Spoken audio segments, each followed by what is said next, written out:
Hi friends, this is channel गुनेगर्दा जो हटाएगा आपकी आंखों से पर्दा।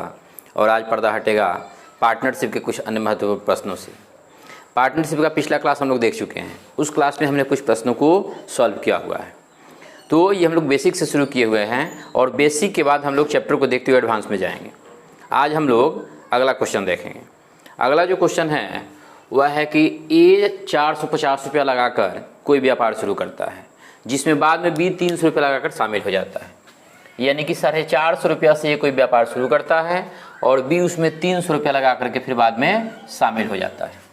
यदि वर्ष के अंत में दोनों के बीच लाभ का बंटवारा 2:1 में हुआ हो, यानी दोनों आदमियों के बीच जो प्रॉफिट है उसका बंटवारा है 2:1 में, तो कितने समय बाद बी उसमें शामिल हुआ। ये हमको बताना है कि कितने समय के ए के बिजनेस शुरू करने के कितने दिन के बाद बी उसमें शामिल हुआ। तो यहाँ पर क्या है कि यहाँ पर देखिए 450 रुपया ए और बी जो दोनों हैं 450 रुपया ए लगाता है कितने दिन के लिए, पूरे साल के लिए, यानी कि 12 महीना के लिए। बी जो है वह 300 रुपया लगाता है कितने दिन के लिए, पता करना है, ये हमको पता नहीं है। लेकिन जो लाभ होता है उसका बंटवारा होता है 2:1 में। अब यहाँ जो भी समय होता है क्या करते हैं हम लोग, उस समय से इसमें गुना करते हैं। तो मान लेते हैं कि यहाँ पे कुछ नहीं है तो x समय है, ठीक, x समय के लिए अपनी पूंजी लगाता है, ठीक है। अब यहाँ पर हम लोग क्या करेंगे कि यह 450 × 12 जो है तो 450 × 12 बटा 300 × x बराबर 2:1 यानी कि 2/1। अब तीछा तीछे गुना कर देंगे तो यह हो जाएगा हमारा 300 × x × 2 बराबर 450 × 12। हमें मान निकालना है x का, ठीक है। तो x का मान निकालने के लिए हम लोग क्या करेंगे कि 450 × 12 बटा 300 × 2। अब ये कटा देंगे 1.5 दूनी 300 और फिर 1.5 तियाँ 450 और फिर ये 2 से हो जाएगा 2 छक 12, फिर 2 से 2 तियाँ 6 यानी कि 9। अब कहने का मतलब क्या है कि बी की जो पूंजी है वह 9 महीने के लिए इस बिजनेस में रही है और बिजनेस चला 1 साल। तो जब 9 महीने उसकी पूंजी रही तो कितने दिन बाद उसमें बी शामिल हुआ, यानी 12 महीने में से 9 महीना घटा देंगे तो 3 महीना के बाद इसमें बी जो है सो शामिल हुआ। अगला जो प्रश्न है, ए और बी कोई चारागाह 10 महीना के लिए किराए पर लेते हैं। कोई चारागाह है उसको 10 महीने के लिए दोनों मिल करके किराए पर ले लेते हैं। ए उसमें अपने 100 गायों को 8 महीने तक रखता है, तो बी बाकी 2 महीनों में कितने गायों को रखे कि किराया दोनों बराबर दे, दोनों आदमियों को किराया बराबर लगे। जो चारागाह लिया गया है वह 10 महीना के लिया गया है, तो 10 महीना में ए जो है ए अनुपात बी, इसमें 100 गायों को रखा है और कितने महीना के लिए, 8 महीना के लिए ए अपना रख चुका है। अब पूछ रहा है कि बी इसमें कितने गायों को रखेगा ताकि दोनों का किराया बराबर हो। तो यहाँ बी जैसे कि इसके समय कितना बच रहा है, 2 महीना मात्र बच रहा है, तो 2 महीना के लिए ही अपनी गायों को रखेगा। और चूंकि हमको पता नहीं है कि कितने गायों को रखेगा तो मान लेते हैं कि x रखेगा। अब दोनों को किराया बराबर बराबर लगना चाहिए, तो इसका मतलब दोनों का अनुपात क्या होगा, दोनों का अनुपात 1:1 होगा, तभी ना किराया बराबर बराबर लगेगा।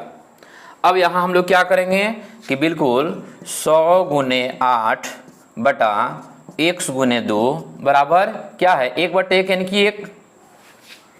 तो यहाँ हो जाएगा x × 2 बराबर 100 × 8। हमें निकालना है x का मान, तो 100 × 8 बटा 2, तो 2 से कट जाएगा 4 और 100 में गुना हो जाएगा 400। अगर 400 गायों को 2 महीने के लिए रखता है तो जितना किराया ए देगा उतना ही किराया बी भी देगा। अब देखिए, और इसमें का जो अगला टाइप का प्रश्न है वह है कि ए और बी किसी व्यापार में 7:9 में पूंजी लगाते हैं। कोई बिजनेस करते हैं जिसमें अपनी पूंजी लगाते हैं 7:9 के अनुपात में।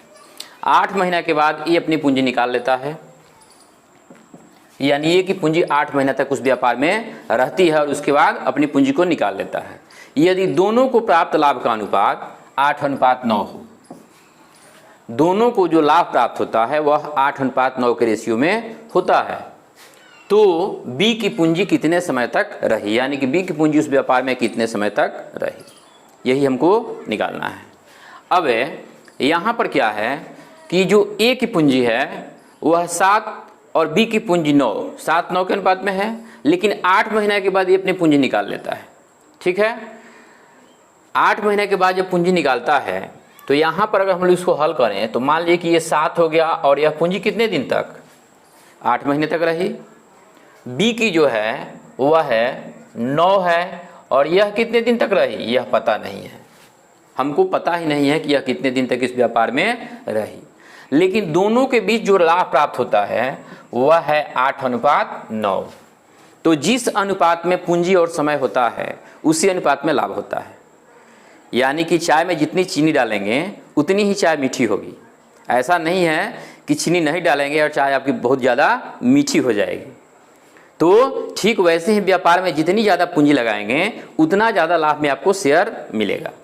अब यहाँ पे ये जो 7×8 है, अब इसको हम लोग बट्टा के रूप में लिख लेंगे। तो ये होगा 7×8 बटा 9×x बराबर 8/9। इसको तीछा तीछे गुना करेंगे तो ये हो जाएगा 9×x×8 बराबर 7×8×9। हमें मान निकालना है x का, तो सिर्फ x को LHS में रखेंगे, बाकी दोनों को इधर भेज देंगे।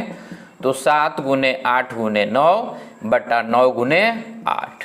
अब देखिए 9 से 9 कैंसिल, 8 से 8 कैंसिल, तो कितना आया 7। यानी कि जो बी की पूंजी है वह इस व्यापार में 7 महीने तक रही। अगला जो प्रश्न है, ए बी और सी 3 आदमी किसी व्यापार में अपनी पूंजी लगाते हैं। किस अनुपात में लगाते हैं, 2:3:5। अब देखिए, अब यहाँ 3 आदमी हैं, 3 आदमी मिलकर के व्यापार को शुरू कर रहे हैं, यानी कि ये ज़्यादा पूंजी वाली व्यापार है। तो 3 आदमी मिलकर के जो व्यापार शुरू करते हैं उसमें पूंजी का अनुपात क्या है, 2:3:5। यदि तीनों की पूंजी के समय का अनुपात, यानी कि तीनों अलग अलग समय के लिए अपनी पूंजी लगा रहे हैं, तो क्या है, कंपाउंड पार्टनरशिप है। तो पूंजी के समय का अनुपात क्या है, 4:5:6 है। तो लाभ का बंटवारा किस अनुपात में होगा। तो ये तो आप पहले से ही जानते हैं कि जिसकी पूंजी जितने ज़्यादा समय के लिए होगी उसको उतना ज़्यादा लाभ मिलेगा। तो सबसे पहले हम लोग क्या करेंगे, अब मान लीजिए कि इसकी पूंजी है 2, 3, 5, तो यह हो गया 2, उसके बाद यहाँ हो गया 3, उसके बाद यहाँ हो गया 5। ये पूंजी का अनुपात हो गया। लेकिन अब इसमें हम लोग समय के अनुपात से गुना करेंगे, तो यहाँ हो गया 4, यहाँ हो गया 5 और यहाँ हो गया 6। अब देखेंगे तो यहाँ गुना करेंगे तो 4 दूना 8, 3 पचे 15 और 5 छक्का 30। यानी कि ए बी और सी के बीच जो होगा वह लाभ का अनुपात होगा 8:15:30 और इसी अनुपात में उनके बीच लाभ का बंटवारा होगा। अब ये जो प्रश्न है और हटके है। इस प्रश्न में क्या है कि ए बी तथा सी 3 आदमी 5:6:8 के अनुपात में अपनी पूंजी लगाकर कोई व्यापार शुरू करते हैं।